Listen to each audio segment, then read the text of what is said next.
In today's episode, Andrea and I are going to be talking about how you can use your creative practice as an act of joyful rebellion. We're also going to be talking about how important it is that you protect your creative time and honor yourself by showing up for you and your creative practice. These are all things that are really important to us as artists in a day and age where things are complicated and sometimes very overwhelming. So I know you are going to find so much benefit from the wisdom that Andrea shares with us throughout this episode, and I hope you enjoy it. Let's get into it.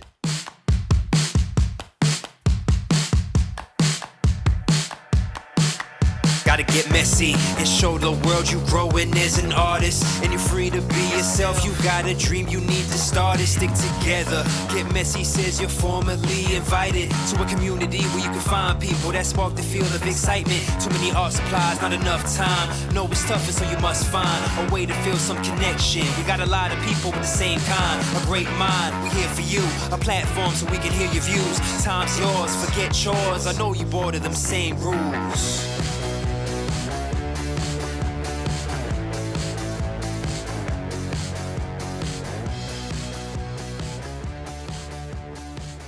Hello, everyone, and welcome to another Get Messy podcast episode. Today, we are going to be talking to Andrea, and I am so excited to hear about all the things that she's going to share with us. So let's get right into it.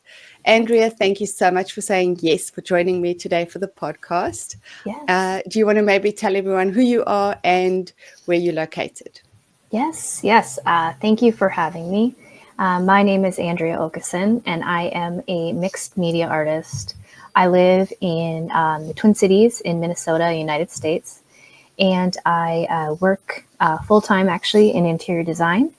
And I make art, practice art as much as possible in any of my free moments. So yeah, I just happy to be here.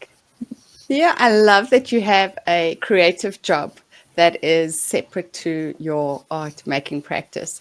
That's really interesting. Do you find that there's an overlap of sort of patterns and wallpapers and things bleeding into your art journaling? Yes. At this point in my career, I am now working more as a director and kind of support to some of the younger designers. But it's funny because a lot of the materials that inspire me when I'm at work are the same types of materials that inspire me in some of my journaling. So if there are little scraps or things at my job that I can bring home or incorporate into my journals, like wall vinyl, I especially do that. I tend to lean a little more traditional and floral in my journal than I do in my interior design. And I think that's mostly because I work in hotel design, and they lean a little bit more modern or transitional. So there is definitely some overlap, and I feel like one kind of informs the other a little bit. So how did you get into art journaling? So it's kind of an interesting story. So when I was in high school, I actually had been going to see a doctor. I was dealing with some anxiety issues. And I was recommended to go find a certain book. So this was kind of before Amazon was around, but before, quick shipping and all that and everything. So I went to Barnes and Noble, and I was looking for this certain book, and it was in the self-help section. And actually I found the work, a journal by Sabrina Ward Harrison. I'm not sure if you've heard of Sabrina, but yes, of course. And I was like, what is this? I had always journaled and I'd always been creative, but I'd never married the two. So I got the book I was supposed to, but but I went home and immediately ordered, I believe I ordered Brave on the Rocks first, and then followed up and ordered Spilling Open, which was actually her first work. And I feel like it changed the entire course of my life. Oh, wow, that's powerful. Yeah, I immediately jumped into making, at that point, what to me was an art journal. I went to Target and bought some sketchbooks and started pasting and writing, and it helped me get through a lot of teenage anxiety and depression. It was really powerful. And while there's been, breaks throughout my life where I've kind of not done it here and there, the past, I'd say 10 plus years, I really have been back into it pretty heavily. Oh, that is such a great story, such a fantastic introduction to, what your journey looked like. Yeah. That's fantastic. Okay, so I like to ask people who they would like to collaborate with if they ever got a chance, whether the artist is dead or living. So it seems like a good opportunity to ask, who would you want to collaborate with? I'd love to someday. I would love to be able to collaborate with Sabrina, just because she got everything. She just changed my life in such a profound way. I was able to actually meet her at a, Wow. about 10 years ago she had a workshop in Minneapolis, and Okay. I went to that, and it was, again, like life changing. But so that would be my first answer.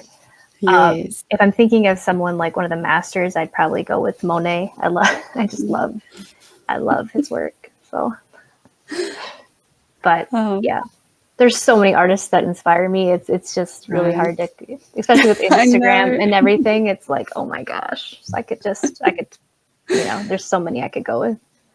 Oh, and what was it like meeting Sabrina? She was really great. Like, I think I was probably really nervous about it, but I think she just really, there wasn't any like airs about her. She was very genuine and just human, and just kind of like, oh, hi. Like, so she made it very comfortable, and just everybody felt just like, there was probably like, I think 10 of us or so. But it was kind of a full circle moment, to be there in a room with the person that inspired you to start creating. And then there's people that were at that workshop that I still communicate with, like via Instagram. Oh, wow. We've all stayed in touch. So that's been really cool. Yeah, that is cool. Oh, that's amazing. And I can't believe that was already 10 years ago. That's just kind of crazy.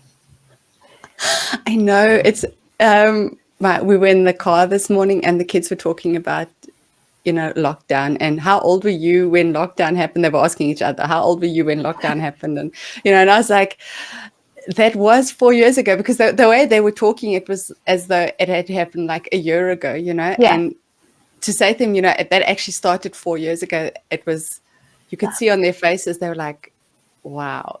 First of all, they thought I was like totally wrong. Needed confirmation from other people that I was right. But it's amazing how quickly time passes. Yes, especially those lockdown COVID years. I feel like 2019 through 2022, and even still, it just kind of felt like it flew by. Right. But yet, when we were in it, it was dragging by because it was so challenging. Something weird happened to time during those years. Definitely. Yes, it was a weird... It hasn't returned back to normal. I agree. Oh, no.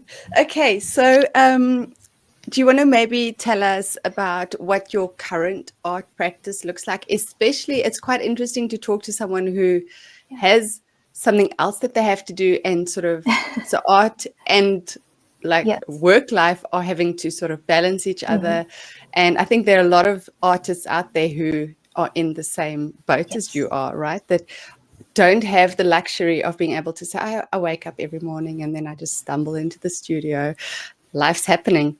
So how do you manage to make time and space for yourself and your art practice in amongst all of the other things that you've got going on?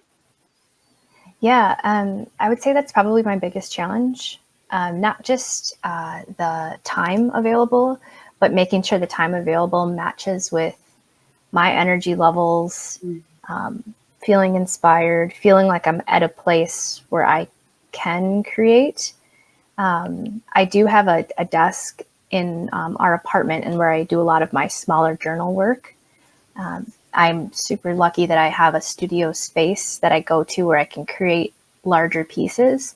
But that's, I think, a challenge is that sometimes at the end of the day or after a work day or after a busy week on the weekends, it takes a little extra push. Even though I know I'm going to be so happy once I get there, just that little push to go and do that, or balancing that with, other obligations and events and things like that can be kind of difficult. I would love to someday have like a house with my studio, just right in there.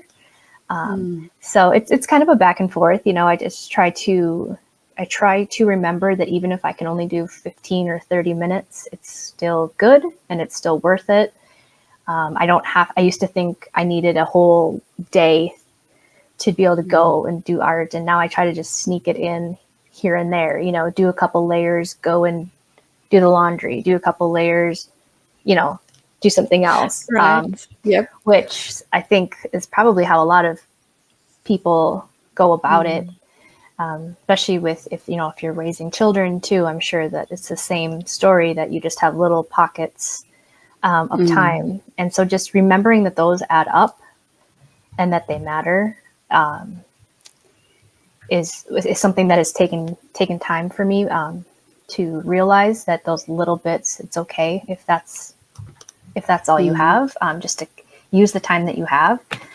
And, and just like anyone else, I struggle with distractions, whether it be scrolling on social media, watching Netflix, all of those things that feel really good in the moment, but might not be as rewarding when you look back on how you spent your time.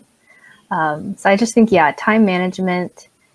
And then I read somewhere that it said it's up to the artist to honor and protect your creative time, because otherwise life will kind of have a way of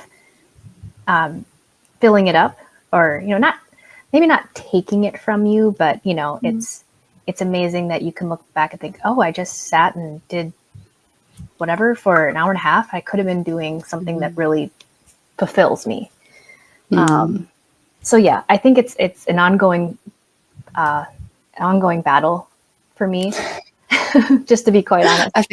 I think for most of us. Yeah, I figure, everybody is busy, no matter what, your lifestyle is. If you have a separate job, if art's your full job, if you have kids, if you don't have kids, you have, whatever it is.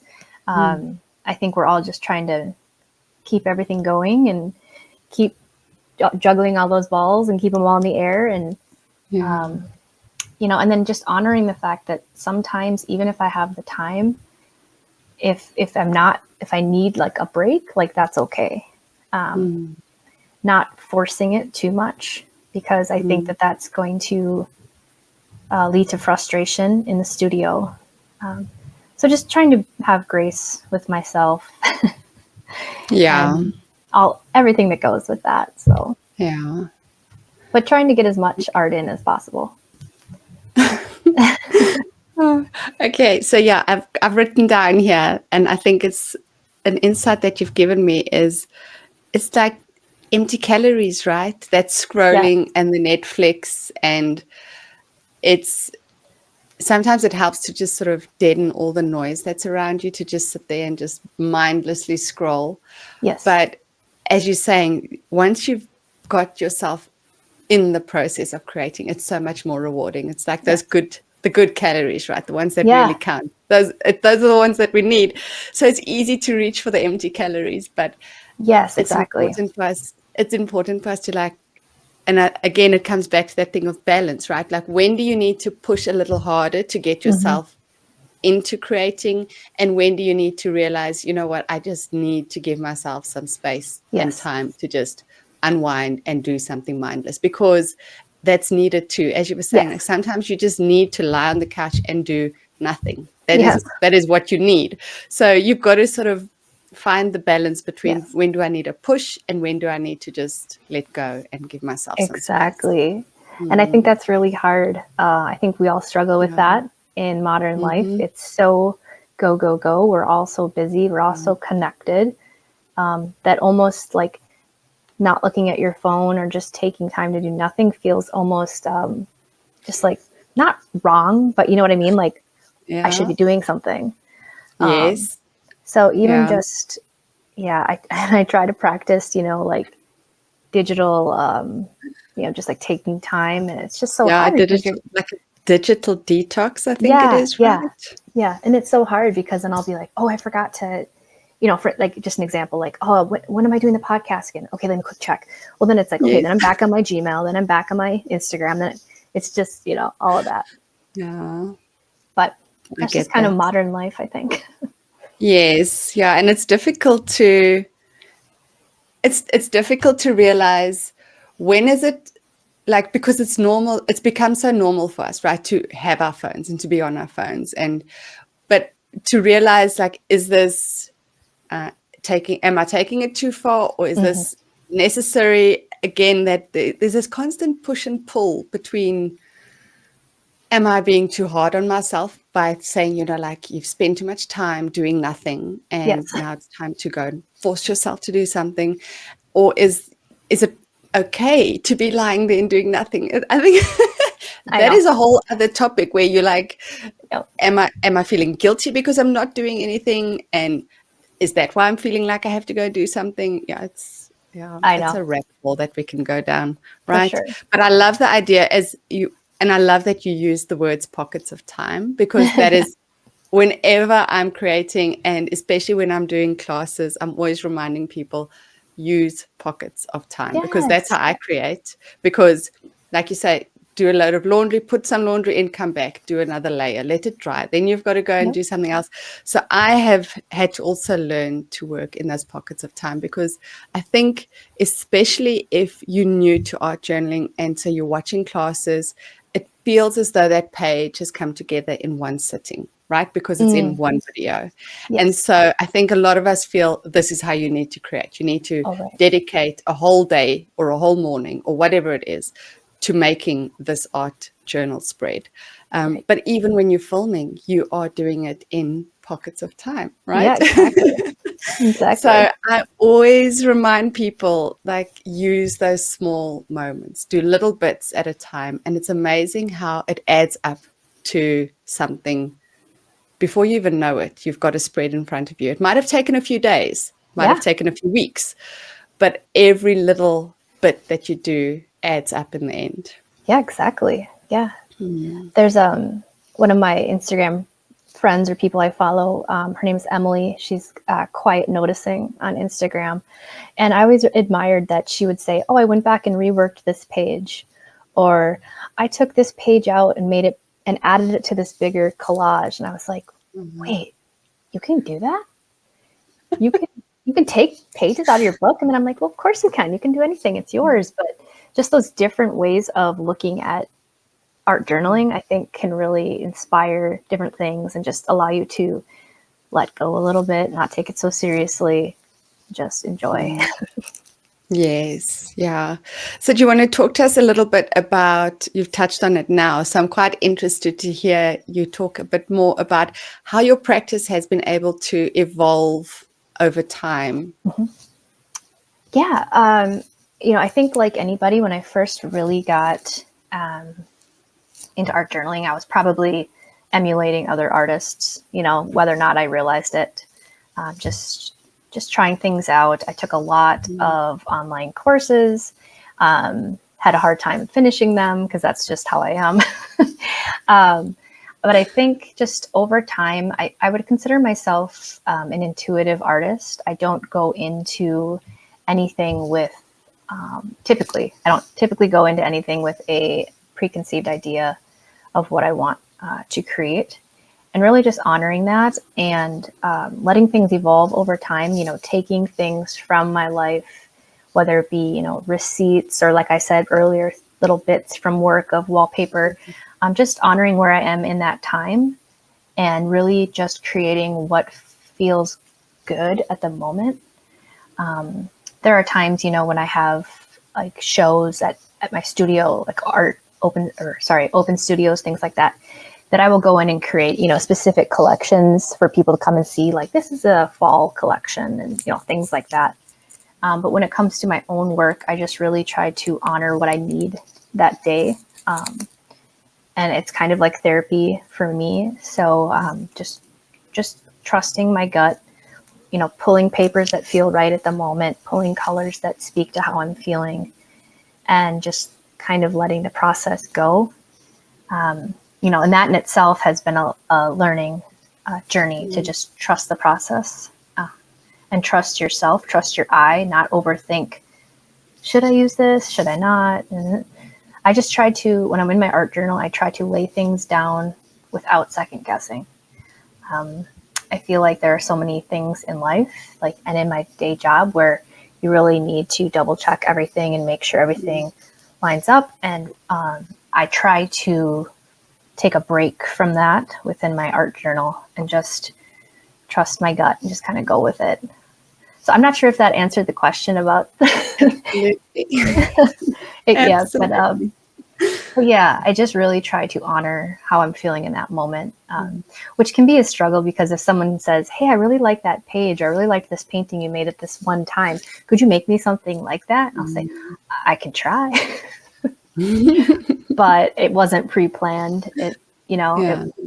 So it's really I think great in the moment, but it's hard if you need to recreate something. It's a little bit harder because it's just kind of spontaneous, and trying to be in that flow state is where I like to be.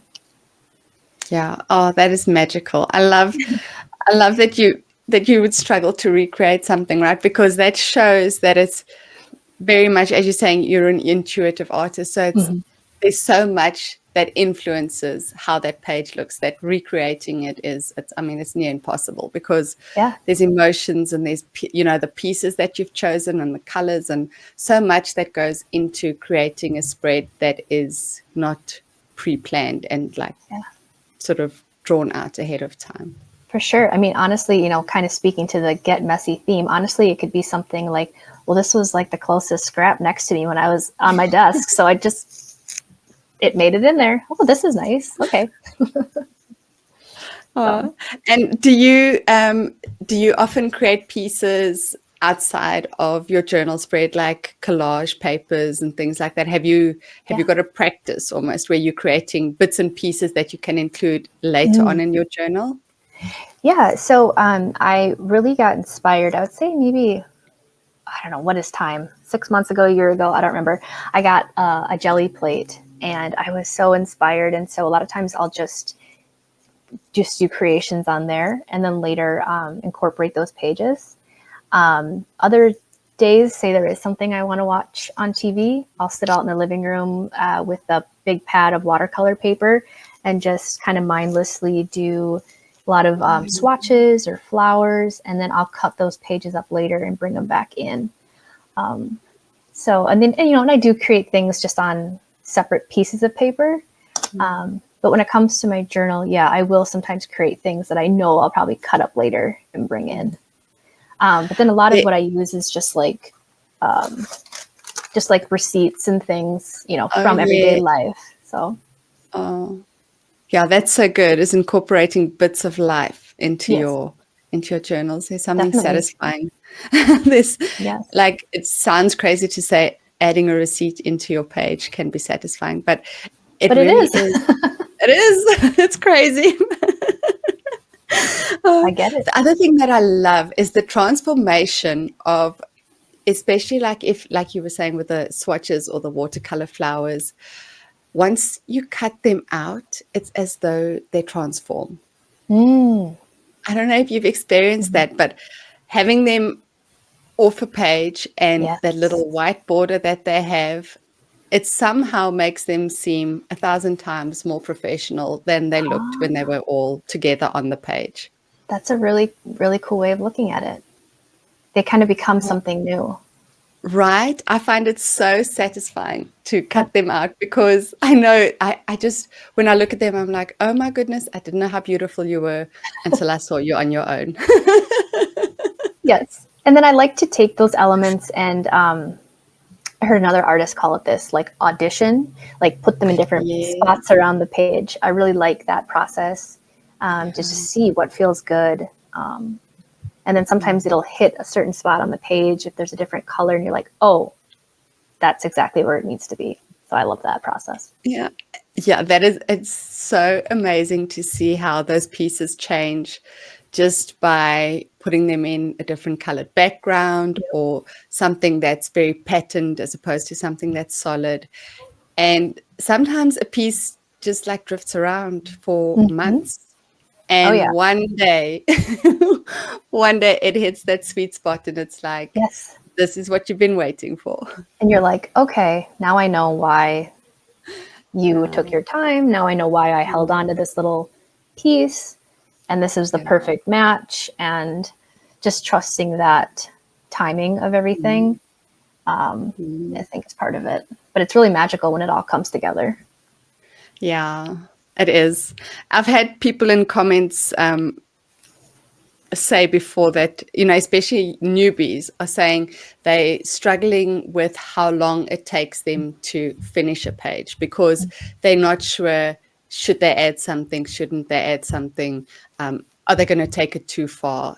And so they're very scared of this auditioning process, right? They Okay. feel as though at some point there should be a cutoff. Like if I've been doing this for 2 hours, I should be able to say, okay, it's enough now. But I Oh, think you have to go through that to find what it is that you love. Once you've gotten into this idea of this is what my voice looks like, I think your auditioning becomes a lot quicker. I don't know if oh quicker yeah. is the right word, but it's more fluid. What do you Oh yeah. think? Oh yeah, definitely. I think there are still times like right now I'm working on a large commission for somebody, like a large painting. And I showed them where it was at and they said, it's beautiful, but I really, really loved it when it was more in this stage. And it was like a couple versions ago. And that's happened to me a couple of times. And I don't, it doesn't hurt my feelings. I don't get mad about it. I think I have a tendency to overwork things sometimes. And by trying to refine things, sometimes I take it too far and take that magic out of it.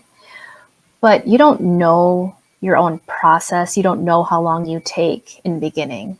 And that's part of the learning journey. It's sometimes you'll say, after doing it for a long time, you'll say, okay, yep, this is good.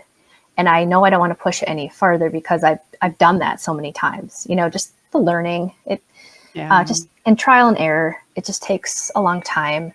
I think sometimes too, if people are questioning it, like maybe just take a pause, walk away for a little while and and come back to it with fresh eyes, because you can, continue to go further. Sometimes you can't undo some of the work that you've done.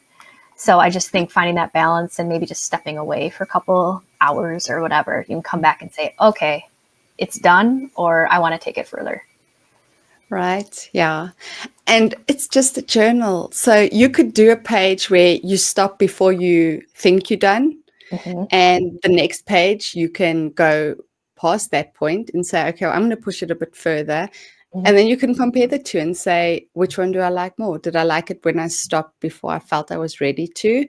Or did I like it when I took it Exactly. further, till the point where I felt it was finished? So there's nothing is set in stone, right? It's Right. just a journal. So you Right. can push it. I think that there's that book, Big Magic by Elizabeth Gilbert, and it's kind of like realizing that, like, yes, art is precious, but it's also not. And Yeah. finding that balance and knowing, yeah, it's just a journal. You don't have to show it to anyone. Also, a little bit of freedom in like a less expensive material, I think. Sometimes when you have a really nice canvas or piece of paper, there's a lot of pressure. So I think Yeah. just going in and creating with a journal that just feels more free, I think is really important. Yeah. What is you've sort of chatted a bit about the canvases that you are doing. So every now and then you pop it in there. What Oh, is what does your practice look like? I'm interested to know, do you feel a difference mhm. in creating on canvas to your journal? Is it almost like I often think as different creative parts of us as little fragments, and they Mhm. are different, right? It's like each one's got its own little personality almost. Yes. Is there a difference for you in that kind of creative process as opposed to your journaling process? Yes, and I love that you asked that because that is something that I have myself been challenged with. I am trying to, I've never quite found the same freedom that I feel in my art journal when I'm creating on canvas. And I honestly think it does have something to do with a mental hang up that I have of, okay, well, this is a really nice canvas, or I spent this much money on it, or whatever it is, or I'm Yeah. making a commission for someone. There's a little bit of my brain has a little bit of a catch Mm. that doesn't really feel quite as free. Mm. So I think I'm getting closer. You know, I just have started creating some pieces on canvas that incorporate more mixed media elements. And I feel like I'm taking steps to get closer to feeling that same freedom, but it's taken a long time. And I don't know. Sometimes I used to think, is it the difference of when I'm at home versus when I'm in my studio? Is it the difference Mhm. of material? Or is it just, is it all of it? I don't know. So there is a different approach. I would say that my canvases are more primarily like paint, whereas my Mm. mixed media work or my art journal work is a lot more layers and junk and everything. So just trying to find that same free feeling on my canvases. That's Yeah. been a journey for me. I'm a little too precious with them, I think, still, and I want to break out of that. But that's kind of my ongoing battle. so, so it's interesting that you asked that because I've been struggling with that, and I recently created a piece, and I said this is the first time that I have felt somewhat Mm. a connection between my art journal and my paintings. So it's taken a while. Oh, wow. Well, that's good. But I mean, you're Yeah, getting there. It I'm sounds getting like you're getting close. Mhm. Exactly, But and I love everything's a that. Yeah, journey, right? it's such a journey. Yep, and just Mm. remembering that it takes time, Mm. and it's not going to happen necessarily overnight, and just Mm. the patience with yourself and with the journey, and just remembering that sometimes, you know, there's such an immediacy, like we talked about before in everyday life, that it's like some of these things. I mean, some of these things take a lifetime, quite honestly. I mean, Mm. when we Yeah. look at like past paintings of like the masters and everything, it's like they had done thousands of paintings, and maybe they Mm. had one or a couple that really spoke to people, or they weren't famous until Yeah. long after they passed. So it's just keeping things in perspective that it takes time. Mm. I've already been art journaling. I did it in high school for a while, but then I kind of stopped. But then I started again, really, really heavily during the lockdown. So just remembering that it takes time is important, Mm. I think, and not to rush it, not to be hard on yourself, which is Yeah. difficult. And I think the other thing too is we were saying, like you only find your voice through quantity. You have Yes, to make a lot of stuff. You've got to go through a lot of bad pages, a lot of messiness to start discovering who you are as an artist. for And sure. so in your journal, small page, quick Hmm. and easy, you can knock out 20 pages before you Yeah, even know it, right? Whereas a canvas, yeah, it's 20 different. canvases are going to take you a Oh yeah, whole lot of time. So exactly. the quantity is different. And so I think that also leads to this. It is more precious in the fact that you have to invest so much more time in each Yes, canvas as opposed to good your point. journal. So Good point. there is a lot of difference in how you're seeing this canvas because each one is a far bigger investment than your journal pages are in terms of Exactly. time and energy that you have to put into them. Exactly. I don't remember who it was, but an artist I follow, they said that when they first started painting, they had a teacher who said, "All right, well, it takes out 1,000 bad paintings to make a good one, so we better get started." Yeah, exactly. It's just like, oh. So that's why I think like in a journal, it's easy, right? 1,000 journal pages, we can get that done so quickly because of the size. But 1,000 canvases, it's going to take That's you, a it's lot. going to take you a whole lot of time. Exactly. Agreed. So there is some, I think, Oh, yeah, that's an additional benefit of art journaling, I think, is that no. you can do more, you can flip through the pages, they're smaller, dry a little quicker, all of that. Yeah. And so you're expanding your wings at the moment, right? You've got your sort of formal canvas part of your Mhm. creative practice, and you've got your journaling, and now you're doing quite a lot of teaching. How has teaching changed how you're creating? Mm. I still feel kind of like a newbie to it, to be honest.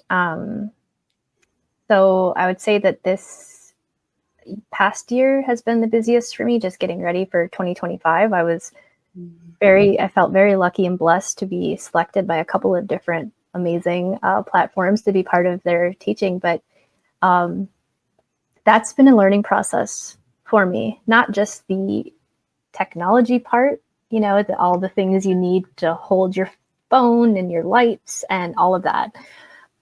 But I've had to figure out how to teach my process. And that Mm-hmm. in itself was a journey. Yeah. So yeah, so I feel like I'm getting more of a flow with it. Like now, anytime I don't feel so intimidated by it. But it does make you break things down in a different way.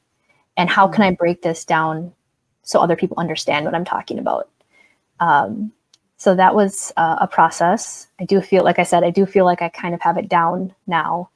But yeah, that was a whole journey in and of itself. Yeah.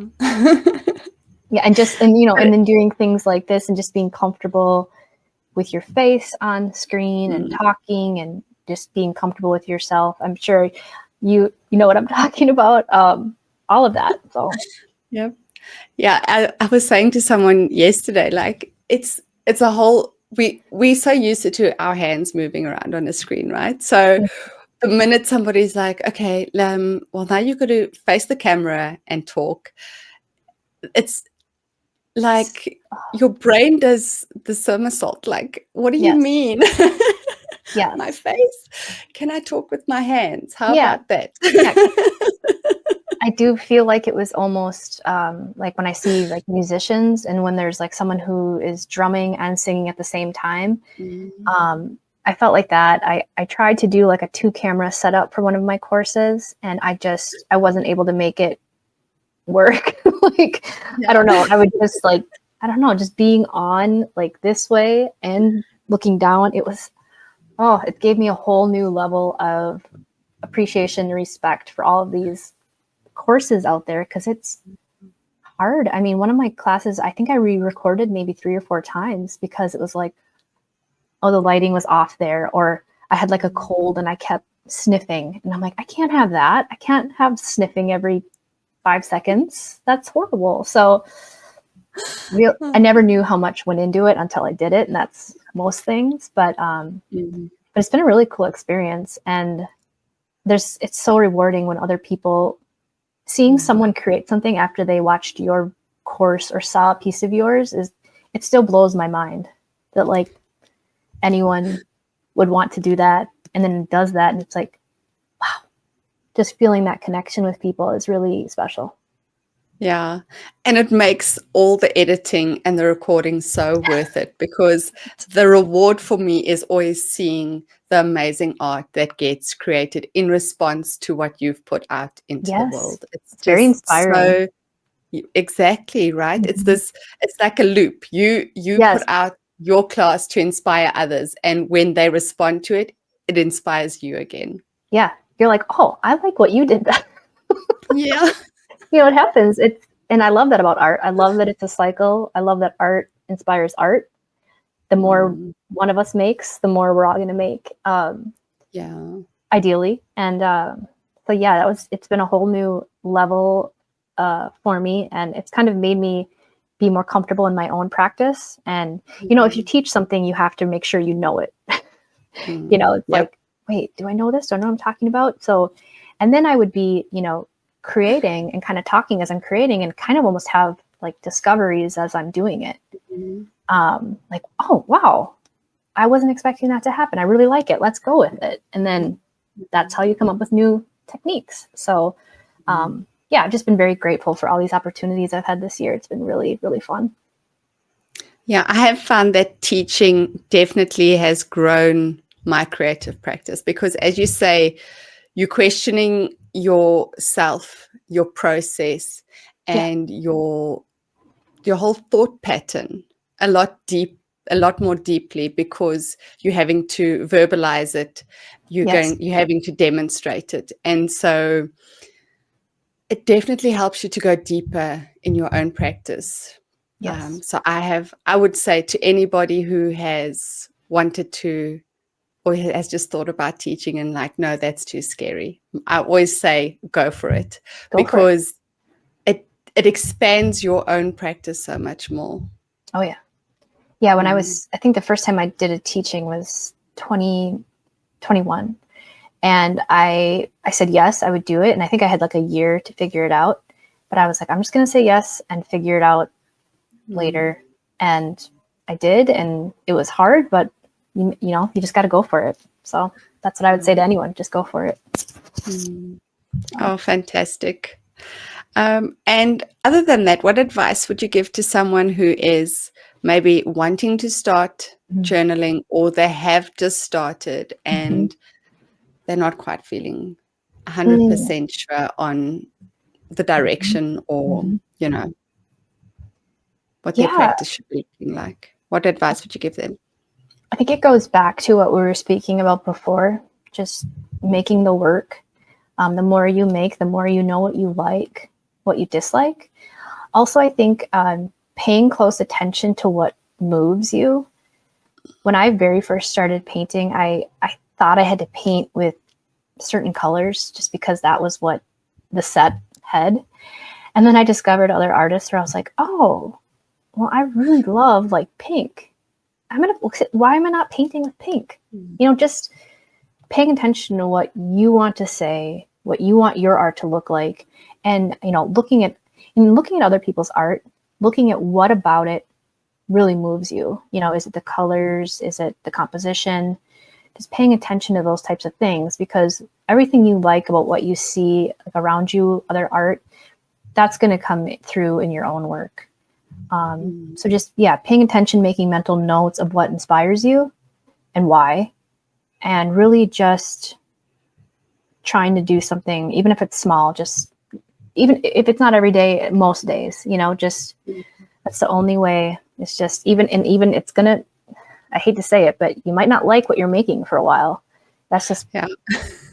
you look at it and you're like, this is not what I had in my head, or this is not what I thought it was going to be. And that in of itself is part of that process, where later on in the process, you'll be able to say, yes, this is what I like, this is what my art looks like, and this is what I want to create, and I can create it.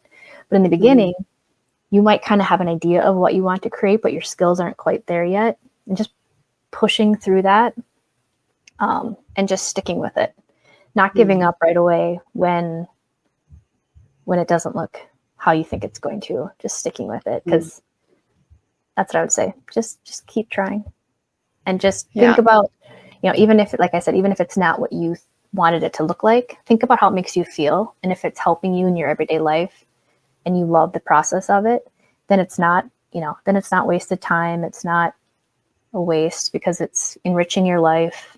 It's changing how you see things around you.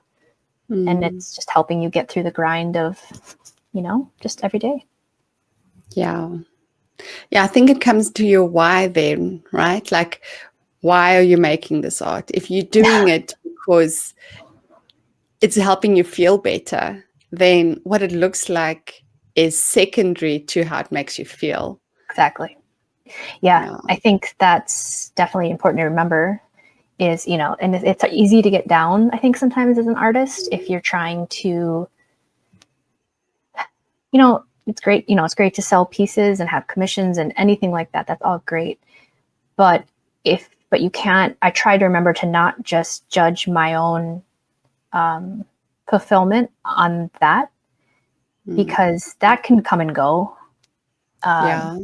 Or it might just, I don't know, just like you said, remembering why you're doing it, how it makes you feel, and how important it is to your life, and not worrying so much about some of those outside factors, I think will help you to continue longer than, if I don't sell this piece, I'm going to quit, things like that. Because you can have seasons of a lot of sales. You can have seasons of, if you're into selling your art, or even just with things like, Instagram, you can have great feedback from people and exposure and this and that. And then sometimes it's crickets. You don't hear it from anyone.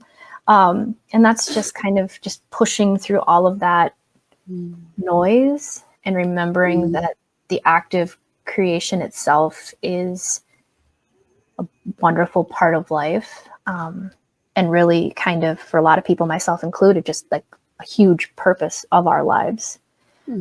So just protecting that and doing everything you can to keep going, even when it feels like, why do I keep making art? Like, does anyone care? Am I running out of room for all this? All those things. So. Yeah, those are all questions that cross. I think a lot of people are asking that question, those types of questions, and then sort of you can get in quite a negative spiral if you start on that. But it's important to remember that those are questions that we're all asking, right? Yes, and exactly. Sometimes sitting with those uncomfortable, difficult questions is important, because it helps you to find, again, that why. Like, why am I doing this? Is it because I feel like I have to sell these things? Is it for the fulfillment? And once you've sat with and worked through the questions of why is this important? Why does this matter to me? It sort of gives you a renewed purpose for why you're creating. Yeah, one time I was kind of expressing some of these challenges to my sister, and she said, well, what's the alternative? Are you just going to not do it? I said, well, no, I have to do it. And she said, well, there you go. That's your answer. And I was like, That's fantastic. What's the alternative? What's I the love that alternative? question. You just don't do it? And I'm like, well, no, I can't do that. So that was kind of recentered things for me there, and was like, okay, this is. Thanks, sis. Yeah, of course. Yeah. Right. The other thing that I was thinking while you were chatting now too is, sometimes, again, it comes back to that balance, right? But sometimes when you're in a spot where you're making art that you really don't like, I think those are some of the most important times, because it's showing you that you're pushing yourself. Oh, yeah. You're going out of your comfort zone. If you're creating art consistently that you love, for me personally, it's a sign that I haven't pushed myself enough. I'm staying within a zone where I know exactly what I like. I can make 50 of these beautiful little pages. Yep. For me, beautiful, right? Because art's objective. But if you're feeling comfortable with what you're creating, you might be at a point where you've got to push yourself to make some ugly art, because that's where the discoveries lie. Yep. Don't get too comfortable. Yeah. Don't keep making. Yeah, exactly. Keep pushing yourself. Grab a color that scares you and see what happens. All of that, I think, leads to really fun discoveries and just kind of re-inspires the process. And all of a sudden you're like, oh, I can't wait to get back to my desk, because I'm so excited to use whatever it is, so definitely important. Oh, I love that. Grab a color that scares you. Fantastic. Yes. And I've also found that, like, color is so powerful, and sometimes sitting with colors that are very uncomfortable is also a great way to grow your art practice. For me, it was green. I was like, green it took me years to get to a point. Now I can't get enough of green. Everything I'm making is green at the moment. My clothes are green. I'm painting my nails green. And green was a color that really, I almost want to say I hated it. And I was quite open about it. Like, I'm staying away from the green. That's so funny. I feel that way about red sometimes. Oh, is it red? It's funny because I love pink and magenta, but something about red, it just, I'm embracing it a little bit more. I don't know what it is. Something about it just kind of like makes me, yeah, like you said, it makes me uncomfortable. It's not, I Right. It's haven't quite, confrontational almost. yeah, haven't quite embraced red yet. I'm still working on it, but Mhm. that's been a journey for me is red. I'm like, Mm. I don't know about you. Well, for someone who's battled with the greens, like I can tell you, it's so rewarding now. I absolutely love green now. Oh, So good. Yes. keep at it. Keep at it Okay. with the red. Yeah, because I Don't love give up. greens. Yeah, isn't that funny? It's just That is weird. we all have our It's own. amazing how people have relationships with color, right? Because Kelly and Mhm. I were together a while ago, and I absolutely love orange.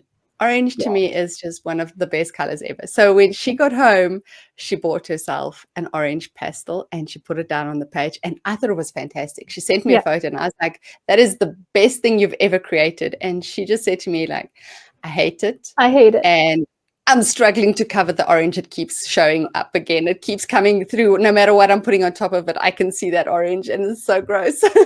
I know. I get it. I get it. And you don't know why. It just Yeah, it's something about just it just colors so not it's so driving with you. yes, exactly right. It's subjective, I think is the word that I'm Oh thinking yeah, of. I get those two But what mixed up all the time.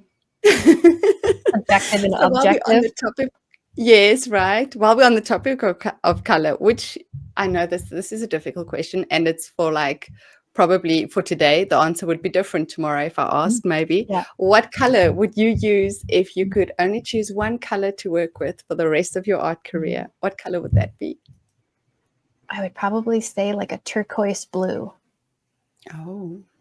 Um, I love it in its deep, rich, full strength, and I love how it looks when you also add white to it. How it changes and shifts, and it's like a beautiful Mhm. like teal. And then I love how it mixes with other colors and the beautiful greens it makes. Figuring out that I really loved turquoise and almost using it as my primary blue really kind of shifted things for me. Um, Mm. and there were some color courses I took trying to understand that like your palette doesn't, not everybody's palette is the same. You know, it doesn't have to Mhm. be the straight red, yellow, you know, it can shift. Yes. And learning about that really changed my relationship with color. You know, using a magenta instead of a red was something I learned from a course with Amira Rahim. She is so beautiful with color, and learning about that was like, oh, I didn't know I could do that. And just opening up and looking at color differently, and not, you don't have to exactly follow the color wheel. It doesn't Mhm. have to be, you can shift it how you want. And that really kind of opened up a new area in my brain that was like, oh, this feels good to me. This feels more me. And then moving with those colors forward. So, Oh, that's fantastic. I think yeah. that's really important. Mm-hmm. And again, it comes back to that experimenting, right? Giving yourself the freedom to push things a bit further and say like, okay, Yeah, I'm not loving the red. What can I do instead of red that's going to exactly. make me feel more true to my creative voice? Exactly. And that's like, you know, that's how you develop your style, your colors, your Mm. look. And then someone can later on look and say, oh, I know, I think that artist is so and so, because it starts to become recognizable. And that's so powerful. Yeah. Yeah, absolutely. Looking at your Instagram feed at the moment, and it might change, right? Oh, yeah. Things change, but your color palette is very happy, very vibrant, and like it feels Mhm. like joy on a page. Oh, good. Well, I try to say that, like, I try to paint the way I want to feel, you know, with everybody. Life is never 100% joyful. Um, you know, and as you know, here we're moving into the winter months. And while I Mm. love the change of seasons, you know, the lack of sunlight and everything can be a challenge. Mm. Um, and just, you know, it's dark at 4 p.m. and just adjusting to how it feels. And so, Mm. you know, I don't always, the painting might, or the art journal might look more joyful than I'm actually feeling, but kind of making those pages kind of is a good like lift for me. Mm. And then in turn, I hope that that is helping other people feel a little bit of joy, even if it's just Yeah. for the 5 seconds they're on my page. I feel like, okay, at least I made, it's, people will say to me, I love looking at your art. It just makes me happy. Good, good, good. So yeah, I like that. Yeah. Oh, fantastic. Well, I love that it's obviously working then, right? It's coming through. You've really Yeah. been able to express yourself in your Thank you. art. If that's Yeah. what you're going for, and I look at it and I'm like, this just looks like happiness. Oh, So good. Thank you. yeah. I think we need more of that in this world, Yeah, So that's true. It's thank you true. so much. And I think you can use your art to create your reality, right? To alter, as you say, it might not be how I'm feeling today, but I'm going to create it because it definitely has an impact on how you feel once you've been able to Definitely. create a page like that. Yeah. I think as Mm, artists, a little bit, we create our own world, whether or not we're meaning mm, to, because it's like a separation from the maybe reality a little bit. mm. We're creating something that wasn't there before. And I think that in of itself is an act of Yeah. just, yeah, the creation is powerful. We're creating Mm. something and putting it out into the world and hoping that it can alter, even just a little bit, can alter things. So I Yeah. agree. I Yeah. want to say an act of rebellion, but I was thinking that a little bit, like an act of defiance, a little bit against yes, maybe defiance, because rebellion sort of, I feel a lot of people would take that as negative, but it defiance. Maybe it is, can be taken negatively too. But I know what you mean. I know what you're saying. yes, right? Like you are sort of rebelling against what is happening around you almost. And I think, Positive rebellion. and I think um, I've been feeling some of that the past little bit, and so trying to get myself out of that, whatever I'm feeling, try to put something good out into the world when maybe not everything is feeling very positive at the time. Yeah, I do feel like it's an act of, like you said, joyful rebellion, joyful defiancy, Yes. just like, Oh, that's good. Joyful yeah, rebellion. That is so good. like this can be, we don't have to accept this. It can also be this, or it can be this, whatever you want to look at it like. So I love that you were Yeah. thinking that too. Yeah. Oh, thank you so much for talking to me, Andrea. It has Yes. been such an inspiration Oh, and great. absolutely delightful. Thank you for having me. This has been wonderful, and I just really appreciate this. So thank you.